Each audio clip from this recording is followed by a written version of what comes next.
In today's video, I'm going to teach you how to block and unblock a sender in Outlook. We'll walk through both classic Outlook on desktop and the new Outlook on the web, so you can quickly stop unwanted messages and just as easily undo it if you change your mind. Let's start with classic Outlook on desktop. The fastest way to block someone is directly from an email.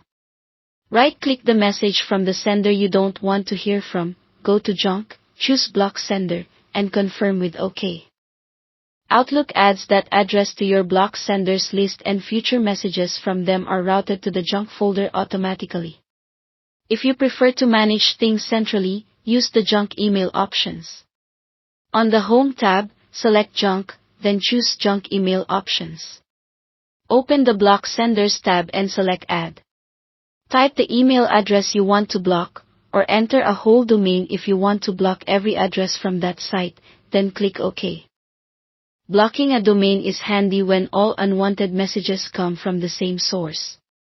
To unblock in Classic Outlook, go to your junk folder, open the Junk menu, and choose Junk Email Options. On the Block Senders tab, select the address or domain you no longer want to block, click the Remove or Delete icon, and save or OK. This takes the sender off the list so new messages will arrive in your inbox. Any old messages already in junk won't move automatically, so you can drag them back if needed.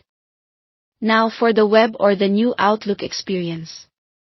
If you have an unwanted message in your mailbox, open it and right-click. Choose Block, then Confirm.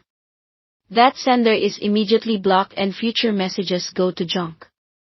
You can also add a block manually from Settings.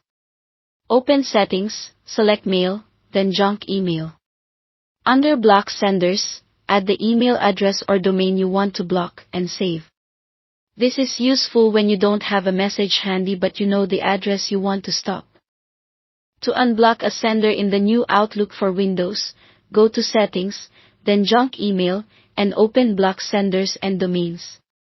Find the entry you want to allow again, remove it from the list, and save. This restores their messages to your inbox going forward. A quick tip to wrap up, review your block list occasionally to make sure you haven't accidentally blocked a legitimate contact, and remember that blocking happens at the Outlook level, so messages are sent to junk rather than deleted outright. If something ends up there by mistake, you can mark it as not junk to help Outlook learn your preferences. Thanks for watching.